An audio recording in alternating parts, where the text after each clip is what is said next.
আল্লাহর নবী জানায় দেয় এই চুলের গোড়া থেকে নিয়ে টিপ পর্যন্ত আর এক কানের লতি থেকে আরেক কানের লতি পর্যন্ত এর মধ্যে যদি এক চুল পরিমাণ শুকনা থেকে যায় তাহলে ওই ওযু হবে না, আর ওযু না হওয়ার কারণে নামাজ হবে না।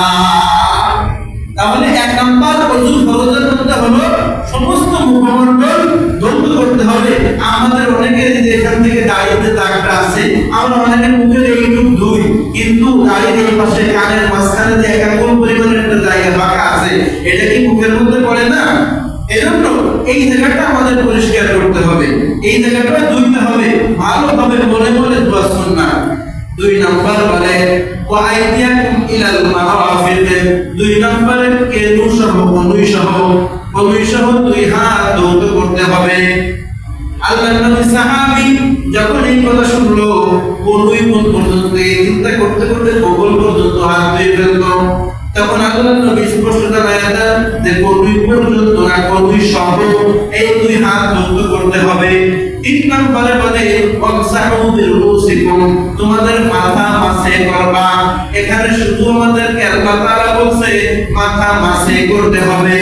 এখন এখানে তাফসীরকারীগণ এখান থেকে হাদিস থেকে ভেঙে যায় যে মাথার 4 ভাগের 1 ভাগ এখানে মাসে করা ফরজ, আর পুরো মাথা মাসে করা এখানে হলো মুস্তাহাব বা সুন্নাত, আর মাথার 4 ভাগের 1 ভাগ মাসে করা এখানে হলো ফরজ।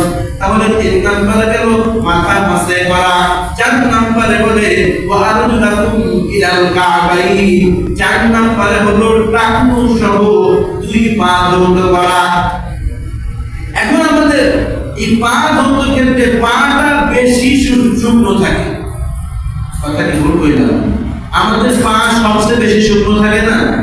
এই পাটা ধুইতে গেলে কম কষ্ট হয় না, ভিজতে ভিজতে বহু সময় লাগে, পানি তাড়াইতেই যায় না, কেমন জানি ওয়াটার প্রুফ আছে না?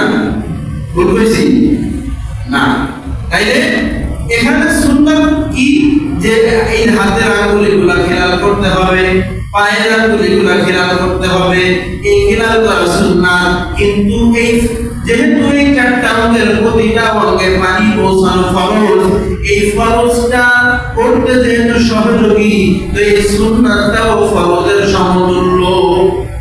কারণ যদি আমি এই সুন্নাত এই কেনিয়া করতে বা হাতের কেনিয়া করতে পায়ের এই আঙ্গুলের মাঝখানগুলো যদি ভালো করে ডলে ডলে পানিটা না পৌঁছাই দিয়ে জায়গাটা শুকনা থাকবে না? আর শুকনা থাকলে কি আমার ওযু হবে? হ্যাঁ, ওযু না হলে কি নামাজ হবে? আর যদি নামাজ না হয় ওই সাবিলে কি জান্নাতের তালা খুলবে? খুলবে না। এজন্য